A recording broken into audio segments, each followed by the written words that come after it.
back to Southeast Texas Weekly. I'm Kevin Steele. So great to have you with us once again. We are joined by some of the smartest folks you ever want to see, east or west of the Mississippi River, all the way to the right on this occasion. Our good friend Shane Howard, the Jefferson County Tax Assessor Collector. Good to see y'all. Good to see you. Kent Walston with Brannock, Walston, and DeVenzio, and Godfrey Leggett, staunch Democratic activist here to talk with us. Pleasure to be here, Good guys. to see all of you guys.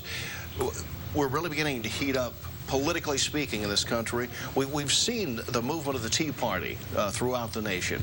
This is a far different angle on it, but it's an activist angle nonetheless. The movement of the Occupy Wall Street people. We're talking hundreds and hundreds of Americans now in regular encampments. They have turned violent in some cities, most notably and most recently in Oakland. Speaking contextually of that Oakland rioting connected to the Occupy Wall Street movement, is it time now, gentlemen, to start cracking down on the movement? And if we do so, what does that say for First Amendment rights? Well, you know, we've probably given them a lot of lead, a lot of leeway, but really they need to get their act together and come up with a message. I don't understand 100% what they want. What they want to do, and they need to understand to affect change. You can't just be out there in the street beating a drum. You've got to actually get involved in the system. If you were, Kent Walston, talking to these people as something of an advisor, what would you tell these people about how they should do that, is hone their message to make sure that the change that they wish to happen can be effected? I tell them to go home. You tell them to go home? I tell them to go home. But he's right. There is no, synergistic message that they're putting out. It's just, there's socialism banners, there's the communist banners, Marxism banners. Don't forget the anti-Semitism. Anti-Semitism. And there's been a lot of violence. And look, in Oakland, an Iraqi vet got hit in the head with a projectile. He's in critical condition. These people need to be disbanded, and I think that I've got a government. How would you do that? No, do you literally have tear gas? Absolutely canisters? not. And I go back to the premise of your question. Should the movement be cracked down on? The answer is absolutely not. No political movement should ever be cracked down on in the United States. What is taking place with the arrest in Oakland is that they were in public parks that have rules and regulations for camping. They refused to leave. They were asked to leave, and they did not do so. And then the police began to move them out, and the protesters turned violent.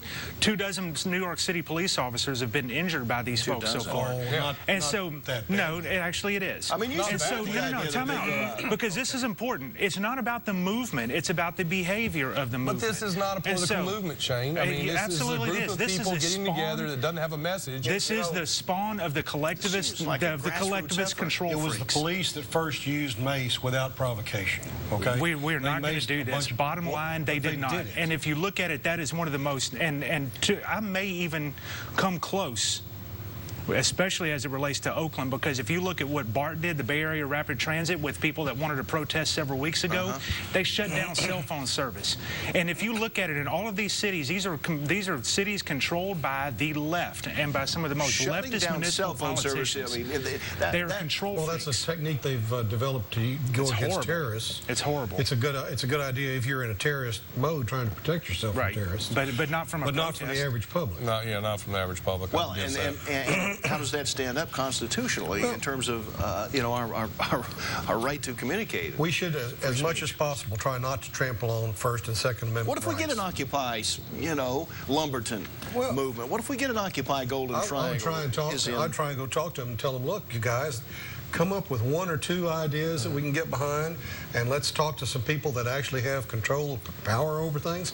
If you want to affect change, you've got to get in. You got to have a message. Got to have a clear message, or one or two messages, and get in touch with the wheels of power. Y'all asked for it. Bottom line, I mean, the bottom line is we've had politicians from the left for decades talking and going and casting aspersions upon capitalism, casting aspersions upon people who believe in liberty and are willing to trust the American public to take care of poverty, to take care of problems in this country, and time and again.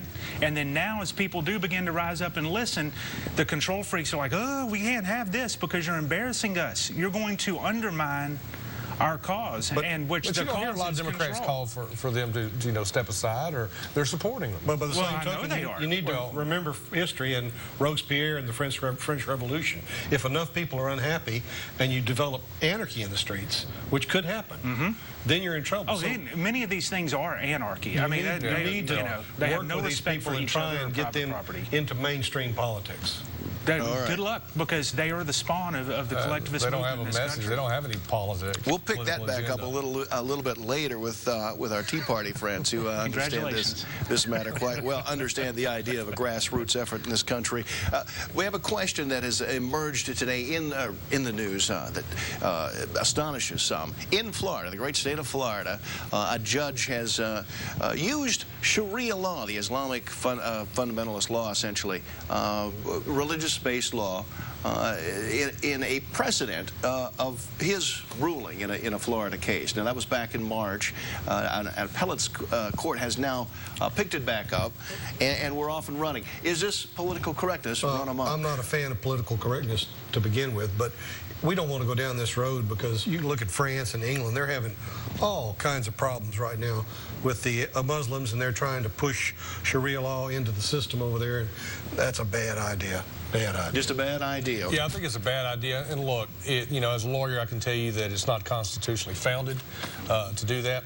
If the contract itself has Sharia principles in it, and this is how we're going to govern it, the court's going to look to the four corners of the contract, and they can use that. Amen. But if it's not in there, if it's a generic contract, it falls under Florida law, the Constitution of Florida, and that has to be ruled on. I don't know what's in that contract, but unless there's Sharia law governing that contract in the contract, this judge is wrong. But that's just an judge is agreement just between Yeah, because then it could be all sorts of different types of law. But And because it's not law, just it's there. a contract. It's not just there. Then it's a private contract. If in fact this becomes more or less the legal precedent all across the nation, we could begin to see that. Well, okay, what are you going to do when Hispanics have, an argument about a civil case? Do we use Mexican law because they're Hispanic? America's a melting pot. But we, have to defer to American This is law. easy. American law Law has primacy and should, and for judges that don't follow that, again, within the context of a private contract where people can agree to whatever they want to as long as it's legal. Agreement between two Exactly. people. That's right. Then it's not about that has Sharia to be law. included in But that judges contract should usually. not be using Sharia law. They need to use law, the You state got law an that's on the amen book. from the right. Did you notice you got an amen from the right a few moments ago? Did you hear that? It was quite slow. It's amazing. It's amazing. It touches the heart. We're going to sing Kumbaya in He's a moment. occasionally correct. When Southeast Texas Weekly continues. Love.